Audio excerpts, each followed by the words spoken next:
Hello everyone, very warm welcome to our YouTube channel गोप्स classes.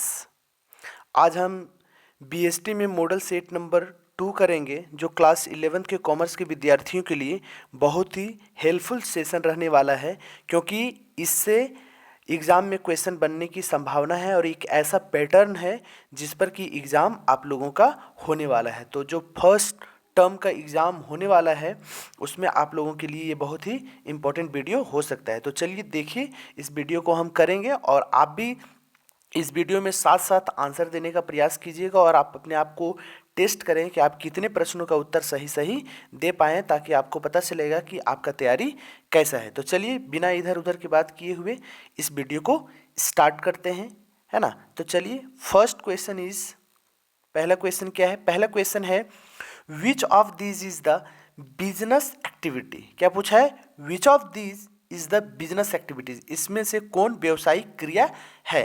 तो purchase, option number ए है purchase sale of goods, worship in the temple, fraud with the customers, adulteration in the mustard oil. तो देखिए इसका right answer हो जाएगा, हम business किसे कहते हैं जिसमें सेल्स एंड परचेज होता है, वस्तुओं का क्रय विक्रय किया जाता है, उसी को हम क्या बोलते हैं? बिजनेस कहते हैं। वही एक व्यावसायिक एक्टिविटीज है। नेक्स्ट क्वेश्चन की ओर बढ़ते हैं। ऐसी धंधे को किस नाम से पुकारते हैं जिसमें लोग नियमित रूप से दूसरों के लिए कार्य करते हैं और बदले में पारिश्रमिक प्राप्त करते हैं? कहने का मतलब है the occupation in which people work for others and get remuneration in return is known as. जब व्यक्ति दूसरे के लिए काम करते हैं उसे पारिश्रमिक मिलता है तो उसे हम क्या कहते हैं? रोजगार कहते हैं। क्या कहते हैं? रोजगार कहते हैं, एम्प्लॉयमेंट। इसका राइट आंसर हो जाएगा बी। नेक्स्ट क्वेश्चन की ओर बढ़ते हैं। नेक्स्ट क्वेश्चन इज निम्नलिखित में से किसको व्यावसायिक उद्देश्य की श्रेणी में वर्गीकृत नहीं किया जा सकता है? देखिए ध्यान देना है, यहाँ पे जो टर्म आया है वो नहीं किया जा सकता है, तो इस सब बात को ध्यान देना है। Which of the following can not be classified as an objective of business. तो यहाँ पूछा गया है कि कौन बिजनेस का उद्देश्य नहीं है। तो देखिए प्रोडक्टिविटी है, इनोवेशन है, प्रॉफिट अर्निंग है, बट जो इन्वेस्टमेंट है वो नहीं है। विनियोग करना व्यवसाय का उद्देश्य नहीं माना गया है, तो इसका राइट आंसर हो जाएगा विनियोग, इन्वेस्टमेंट। चलिए नेक्स्ट क्वेश्चन की ओर बढ़ते हैं। नेक्स्ट क्वेश्चन इज मौसम की भांति व्यवसाय भी सदैव हमारे साथ रहता है, यह कथन किससे संबंधित है? Business like weather is with us every day, who said this out of the following. तो इनमें से किसने कहा है कि मौसम की भांति व्यवसाय सदैव हमारे साथ रहता है? तो ये जो मिस्टर व्हीलर जी हैं उन्होंने ही ये बोला है। व्हीलर ना, जो व्हीलर जी हैं वही बोले हैं, व्हीलर जी। चलिए नेक्स्ट क्वेश्चन की ओर बात करते हैं। नेक्स्ट क्वेश्चन इज व्यवसायिक जोखिम खाली स्थान के कारण नहीं होता है। तो किस कारण से व्यवसायिक जोखिम नहीं होता है? Business risk is not likely to arise due to. किसके कारण बिजनेस जोखिम नहीं होता है? अगर आप अच्छा प्रबंध करेंगे तो बिजनेस जोखिम होगा क्या? नहीं होगा। तो इसका राइट आंसर हो जाएगा option number B is correct हो जाएगा, गुड मैनेजमेंट, है ना।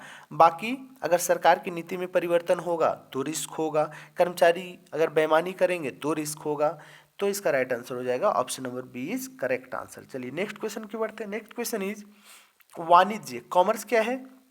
तो व्यवसाय का अंग है, व्यापार का अंग है, उद्योग का अंग है। तो देखिए जो वाणिज्य है वो व्यवसाय का अंग है। किसका अंग है? व्यवसाय का अंग है। तो इसका राइट आंसर हो जाएगा option number A is a part of business. चलिए नेक्स्ट क्वेश्चन की ओर बढ़ते हैं। आप लोग अगर सही से पढ़े हुए हैं हर चैप्टर को, मैंने हर चैप्टर को कराया हुआ है ना। अगर आप सही से पढ़े होंगे तो आपको आंसर आ ही रहा होगा। चलिए क्वेश्चन नंबर 7 की बात करते हैं। निम्नलिखित में से किसे व्यापार के सहायक की श्रेणी में वर्गीकृत नहीं किया जा सकता? जो व्यापार की सहायक की श्रेणी में जो सहायक क्रियाएं नहीं है, which of following can not be classified as an auxiliaries to trade. किसे ऑक्सिलरीज टू ट्रेड में शामिल नहीं किया गया? कौन सहायक क्रियाएं नहीं है? तो देखिए इंश्योरेंस है, वेयर हाउसिंग है, ट्रांसपोर्टिंग है, एडवर्टीजमेंट है ना। लेकिन यहाँ पे जो माइनिंग है वो माइनिंग सहायक क्रियाएं नहीं है ना। तो इसका राइट आंसर हो जाएगा माइनिंग। नेक्स्ट क्वेश्चन क्यों बढ़ते हैं। निम्न में से क्या जननिक उद्योग की श्रेणी में नहीं आते हैं? पूछ रहा है कि which of the following can not be classified as genetic industry. Genetic industry का मतलब क्या होता है?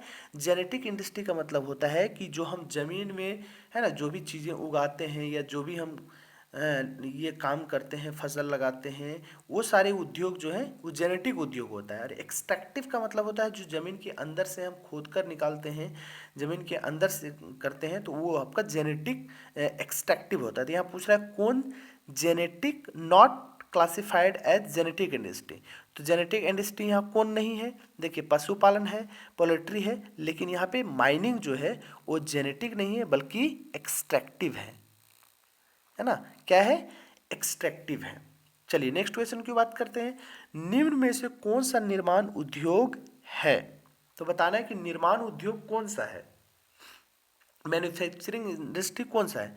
भवन बनाना, ये कंस्ट्रक्शन है। चलिए नेक्स्ट ऑप्शन देखते हैं। पुल बनाना, ये भी कंस्ट्रक्शन है। चीनी बनाना, ये आपका उद्योग में आ जाएगा। क्या आ जाएगा? आपका निर्माण उद्योग में आ जाएगा। तो राइट आंसर हो जाएगा आपका चीनी उद्योग। इसमें पूछा है ना कि कौन निर्माण उद्योग है। देखिए यही पूछा है क्वेश्चन में। क्या पूछा है? निम्न में से कौन सा निर्माण उद्योग है, तो यही हो जाएगा। Option number C is correct answer. सड़क बनाना भी नहीं है। नेक्स्ट है क्वेश्चन नंबर 10। निम्न में से कौन सी सहायक क्रिया जोखिम की बाधा दूर करती है? तो कौन सी ऐसी सहायक क्रिया है जो जोखिम को, जो रिस्क है उसे दूर करती है? रिस्क का मतलब क्या है? अनसर्टेनिटी, जो अनिश्चितता है उसे ही हम रिस्क कहते हैं। उसको दूर कौन करता है? अगर आप इंश्योरेंस कराते हैं तो आपके रिस्क जो है रिड्यूस हो जाता है ना। अगर आपका दुकान में आग लग जाता है, शॉर्ट सर्किट होता है, बाढ़ आता है या चक्रवात आने से कोई नुकसान होता है, तो अगर आप बीमा कराए हैं तो उससे आपको रेम्यूनरेशन मिलेगा, या हम उसको कंपनसेशन बोल सकते हैं, है ना। रेम्यूनरेशन नहीं बोलेंगे, कंपनसेशन मिलता है। तो ये आपका हो सकता है जोखिम बाधा को दूर करती है ना। नेक्स्ट क्वेश्चन की बात करते हैं। नेक्स्ट क्वेश्चन इज निम्न में से कौन सा सेवा उद्योग नहीं है? तो देखिए, यातायात सेवा उद्योग है, बैंकिंग भी है, पशुपालन नहीं है, विज्ञापन है। तो इसका राइट आंसर हो जाएगा पशुपालन। पशुपालन सेवा उद्योग नहीं है ना। सेवा का मतलब क्या होता है? जो हम सुविधाएं देते हैं, ये जो फर्म, कंपनी, संस्था सुविधाएं देती है, ट्रांसपोर्टिंग एक सुविधा है, सेवा है। तो इसका राइट आंसर हो जाएगा option number C. Correct answer की ओर, हाँ नेक्स्ट क्वेश्चन की ओर बढ़ते हैं। रूप उपयोगिता का सृजन निम्न में से कौन करता है? तो विच of the following creates form utility. तो देखिए, ये उद्योग का ही कार्य है जो रूप उपयोगिता को क्या करता है? क्रिएशन करता है या सृजन करता है। चलिए नेक्स्ट क्वेश्चन की बात करते हैं। Next question is question number 13 is निम्न में से किसको व्यवसाय का उद्देश्य नहीं कहा जा सकता है? देखिए, तो इसमें फिर से वही क्वेश्चन रिपीट टाइप में हो गया है। इनोवेशन है, अर्निंग प्रॉफिट्स भी है, क्रिएशन ऑफ कस्टमर है, लेकिन इन्वेस्टमेंट जो है वो व्यवसाय का उद्देश्य नहीं है।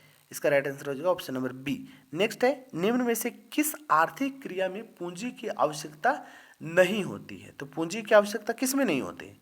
अगर आप एम्प्लॉयमेंट कीजिएगा, चाहे आप गवर्नमेंट जॉब करें या प्राइवेट जॉब करें, तो क्या उसमें पैसे लगाने का ज़रूरत होता है? आप पूंजी लगाते हैं क्या?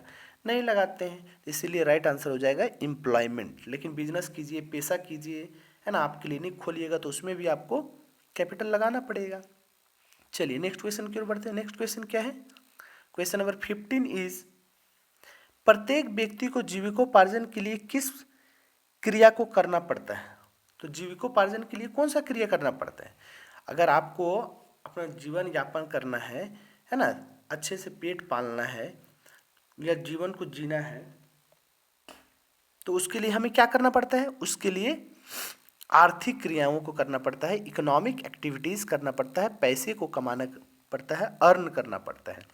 इसका राइट आंसर हो जाएगा option number A. Next question क्यों बढ़ते हैं? Next question is question number 16। एकल स्वामित्व की क्रिया का उद्देश्य होता है। Sole trades has objectives. तो एकल स्वामित्व क्रिया का उद्देश्य क्या होता है? तो इसका आर्थिक क्रिया होगा, है ना। जो एकाकी स्वामित्व होता है, सोल प्रोप्राइटरशिप, उसका उद्देश्य क्या होता है? पैसा कमाना, है ना। आर्थिक उद्देश्य के लिए वो करता है, पैसे कमाने के लिए करता है। तो इसका राइट आंसर हो जाएगा ऑप्शन नंबर बी। नेक्स्ट है एकल व्यापारिक व्यवसाय का जीवन खाली स्थान होता है। तो एकल व्यापारी व्यवसाय का जीवन कैसा होता है? स्टेबल तो नहीं बोल सकते हैं, अनस्टेबल होता है।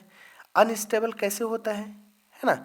अनस्टेबल इसलिए होता है क्योंकि जो व्यवसाय और जो स्वामी होते हैं उसका जो स्टेबिलिटी होता है वो फिक्स्ड नहीं होता है ना? जो उनका एंटिटी होता है वो दोनों से अलग भी नहीं हो सकता है ना? अगर बिजनेस का स्वामी को कुछ हो जाता है ना, इन केस डेथ हो जाता है, तो व्यवसाय वहाँ पे समाप्त हो जाता है। इसलिए हम बोल सकते हैं कि ये स्टेबल नहीं है, फिक्स्ड नहीं है, कभी भी ये बिजनेस खत्म हो सकता है, इसलिए इसको अस्थिर बोला गया है, अनस्टेबल बोला गया है। चलिए नेक्स्ट क्वेश्चन की बात करते हैं। क्वेश्चन नंबर 18 है, निम्न में से साझेदार कौन हो सकता है? तो एक साझेदार कौन हो सकता है? तो एक व्यक्ति हो सकता है, एक इंडिविजुअल हो सकता है ना? ठीक है, इसका राइट आंसर हो जाएगा option number C. Next question की बात करते हैं, सदस्यों को नियमित बाजार उपलब्ध कराना किस सहकारी समिति का उद्देश्य है? Providing regular market to them members is the objective of which cooperative society? तो इसका राइट आंसर हो जाएगा ऑप्शन नंबर ए, है ना? जो क्या है, सहकारी विपणन समिति है, कोऑपरेटिव मार्केटिंग सोसाइटी, उसका कार्य होता है क्या? बाजार उपलब्ध कराना। नेक्स्ट क्वेश्चन है क्वेश्चन नंबर 20। क्वेश्चन नंबर 20 क्या है? निम्न में से कौन सी एकाकी व्यापार की सीमा है? Which is are the limitation of, है ना, लिमिटेशन ऑफ सोल प्रोप्राइटरशिप? तो देखिए, सीमित प्रबंध कुशलता, बिल्कुल ये भी सीमा है। सीमित पूंजी, ये भी सीमा है। असीमित दायित्व, ये भी है। तो इसका राइट आंसर हो जाएगा, इसका सीमा सभी है ना, सभी सीमा है इसका। नेक्स्ट है क्वेश्चन नंबर 21 क्या कहता है? निजी कंपनी में सदस्यों की अधिकतम संख्या होती है। तो निजी कंपनी में सदस्यों की जो अधिकतम संख्या होती है वो होती है 200 और मिनिमम 2। अगर गवर्नमेंट कंपनी की बात करें तो 7, मिनिमम और मैक्सिमम का कोई लिमिट नहीं है। नेक्स्ट क्वेश्चन की बात करते हैं, निम्न में से निरंतरता का लाभ किसको है? देखिए, निरंतरता का लाभ है कंपनी को। कंपनी कभी भंग नहीं होता है, कंपनी निरंतर चलते रहता है, इसलिए निरंतरता का लाभ है। नेक्स्ट क्वेश्चन की बढ़ते हैं, अंशों के प्रकार हैं। तो अंशों के 2 प्रकार हैं, कौन कौन? प्रेफरेंस शेयर, कौन कौन है? एक आपका है प्रेफरेंस शेयर और एक है आपका इक्विटी शेयर, है ना? 2 है आपका preference share and equity share. Next है, नेक्स्ट क्या है? कंपनी के अंशधारी होते हैं। तो जो कंपनी के शेयर होल्डर होते हैं उनको हम स्वामी बोलते हैं। क्या बोलते हैं? ऑनर्स बोलते हैं। Share holders of a company is honours. Next question की बात करते हैं, पूर्वाधिकार अंशों पर लाभांश दर होती है। जो पूर्वाधिकार अंश होते हैं उस पर जो लाभांश मिलता है, डिविडेंड मिलता है, वो निश्चित दर से मिलता है, एक फिक्स्ड रेट से मिलता है, इसलिए इसको निश्चित बोलेंगे। लेकिन अगर इक्विटी शेयर हो तो उसमें कोई निश्चित दर नहीं होता है। ठीक है, नेक्स्ट है क्वेश्चन नंबर 26, पार्षद अंतर्नियम के अभाव में लागू होता है। अगर पार्षद अंतर्नियम ना हो, अर्थात एक कंपनी को बनाने के लिए हमको 3 डॉक्यूमेंट का जरूरत होता है, memorandum of association, article of association और प्रोस्पेक्टस। अगर ये तीनों के अभाव में क्या होता है? तालिका F जो होता है, टेबल F, वो लागू हो जाता है। चलिए नेक्स्ट क्वेश्चन को बढ़ते हैं। नेक्स्ट क्वेश्चन इज, भारत में उदारीकरण का प्रभाव हुआ है, means the effect of globalisation in India is. देखिए, यहाँ पे उदारीकरण लिखा हुआ है हिंदी में और यहाँ ग्लोबलाइजेशन, दोनों में अंतर है।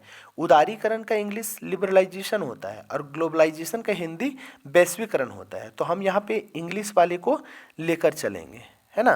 हिंदी का मतलब यहाँ पे कुछ और है, तो हम इंग्लिश को लेकर चलेंगे, है ना? यहाँ पे उदारीकरण का मतलब इंग्लिश में इसका लिबरलाइजेशन होता है।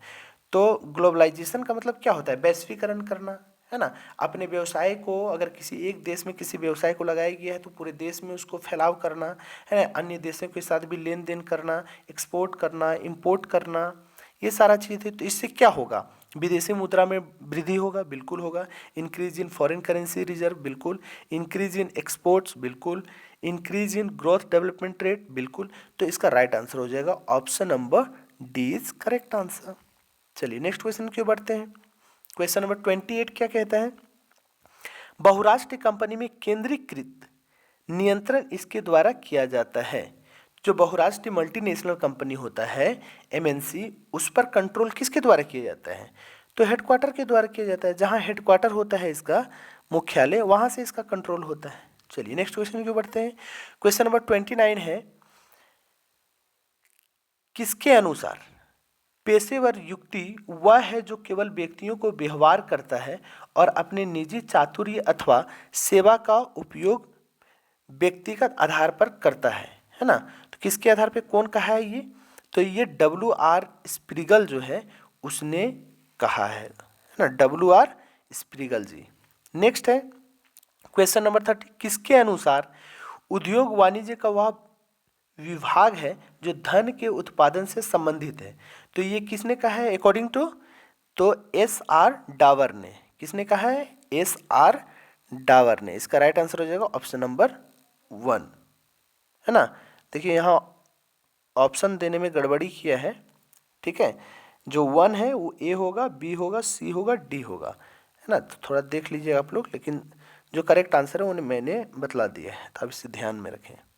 क्वेश्चन नंबर 31 है, उद्योगों में प्राय 2 प्रकार की वस्तुएं निर्मित होती हैं। कौन कौन? Industries often manufacture 2 types of goods. कौन कौन? पूंजीगत वस्तुएं, capital goods and consumer goods. तो इसका राइट आंसर हो जाएगा उपरोक्त अ और ब दोनों, है ना, बोथ हो जाएगा इसका। नेक्स्ट क्वेश्चन की बढ़ते हैं। 32 डॉट डॉट क्या है? व्यापार प्लस व्यापार की सहायक क्रियाएं, है ना। Trade and auxiliaries to trade क्या होता है? किसके अंदर आता है? कॉमर्स के अंदर, है ना। कॉमर्स के अंतर्गत क्या है?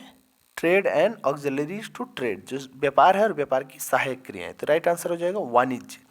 नेक्स्ट है, चीनी मिल अथवा तेल शोधनशाला को किस श्रेणी के अंतर्गत रखा जा सकता है? Into which category of industries cane sugar mill और ऑयल रिफाइनरी बी क्लासिफाइड? तो देखिए ये जो है गौण सेकेंडरी के अंतर्गत आता है ना। सेकेंडरी का मतलब क्या होता है कि जो दूसरे स्तर का कार्य है, अगर बोला जाए अगर लोह अयस्क अगर खान से आप निकाल रहे हैं तो वो प्राइमरी हो गया, है ना। अगर तेल को आप खान से निकाल रहे हैं तो प्राइमरी हो गया, लेकिन उसको रिफाइन कर रहे हैं तो वो सेकेंडरी हो जाता है ना। अगर आप कपास का उत्पादन कर रहे हैं तो प्राइमरी है, लेकिन कपड़ा बना लिए, कपड़ा बनाने का काम कर रहे हैं तो सेकेंडरी हो गया। इसलिए चीनी को बनाना, चीनी मिल सेकेंडरी के अंतर्गत आता है। नेक्स्ट क्वेश्चन की बात करते हैं। क्वेश्चन नंबर 34, निम्नलिखित में से किस प्रकार की आर्थिक क्रिया में एक विशेषज्ञ के रूप में व्यक्तिगत सेवाओं की आवश्यकता होती है? तो देखिए जो पेशा होता है, प्रोफेशन, उसमें एक विशेष डिग्री का ज़रूरत होता है, एक विशेष ज्ञान का ज़रूरत होता है। जैसे एक डॉक्टर बनने के लिए MBBS करना पड़ता है, टीचर बनने के लिए B.Ed या एजुकेशनल डिग्री लेना पड़ता है ना। लॉयर बनने के लिए LLB करना पड़ता है, इंजीनियर बनने के लिए इंजीनियरिंग करना पड़ता है, तो एक विशेष डिग्री लेना पड़ता है, तो इसको हम पेशा कहेंगे। नेक्स्ट है क्वेश्चन नंबर 35, किस प्रकार की आर्थिक क्रिया में आचार संहिता होती है? तो देखिए जो पेशा होता है उसमें आचार संहिता होता है, कोड ऑफ कंडक्ट लागू होता है। चलिए नेक्स्ट क्वेश्चन की बात करते हैं। क्वेश्चन नंबर 36 क्या कहता है? किस प्रकार की आर्थिक क्रिया में लाभ द्वारा आय अर्जित की जाती है? तो जो व्यवसाय है उसमें लाभ द्वारा आय अर्जित होता है, वेरी इजी। नेक्स्ट है, वह काम जो लोग दूसरे के लिए करते हैं और बदले में पारिश्रमिक प्राप्त करते हैं जाना जाता है। देखिए क्वेश्चन रिपीट हुआ है, तो इसको हम क्या कहते हैं? रोजगार कहते हैं। अगर एक व्यक्ति किसी दूसरे के लिए कार्य करता है और उसको पारिश्रमिक मिलता है, उसको रोजगार कहते हैं। नेक्स्ट है 38, एक फर्म को रजिस्ट्रेशन का प्रमाण पत्र कौन जारी करता है ना। Who issue the certificate of registration to a firm? तो जो रजिस्ट्रार होता है वो जारी करता है, फर्मों का रजिस्ट्रार, है ना। चलिए नेक्स्ट क्वेश्चन क्यों बढ़ते हैं। नेक्स्ट क्वेश्चन क्या है? निम्न में से कौन पूर्ण साझेदार की श्रेणी में नहीं आता है? तो पूर्ण साझेदार की श्रेणी मतलब जो फुल, हम बोल सकते हैं कि not cover under the category of full fledged partner. Full fledge partner में कौन नहीं आता है? तो प्रदर्शन द्वारा साझेदार। अगर हम किसी व्यक्ति को एक दिन के लिए सिर्फ ऐसा ही गुडविल बढ़ाने के लिए अगर हम साझेदार बना देते हैं तो वो पूर्ण साझेदार के अंतर्गत नहीं आता है, तो राइट आंसर डी हो जाएगा। नेक्स्ट है, किससे हमारा अभिप्राय लोगों के उस ऐच्छिक संघ से है जो सदस्यों की भलाई के उद्देश्य से इकट्ठे होते हैं। लास्ट क्वेश्चन है, इसका आंसर बताइए आप सही। तो ये हो जाएगा आपका सहकारी समिति, है ना, जो दूसरे के लिए क्या करते हैं? कार्य करते हैं, दूसरे के भलाई के लिए काम करते हैं, है ना, जिनका प्राथमिक जो उद्देश्य होते हैं, प्राइमरी ऑब्जेक्ट्स होता है वो सेवा भावना होता है, और सेकेंडरी जो होता है वो प्रॉफिट अर्न करना होता है। तो चलिए यहाँ पे 40 क्वेश्चंस कंप्लीट होते हैं। अगर आपको ये वीडियो अच्छा लगा हो, पसंद आया हो, सीखने को मिला हो, तो इसे लाइक सब्सक्राइब जरूर कर दें और अपने दोस्तों को भी शेयर कर दें। और वीडियो के साथ बने रहने के लिए और भी मेरे वीडियो से बने रहने के लिए इस चैनल को सब्सक्राइब जरूर कर दें। Thank you so much for watching this video.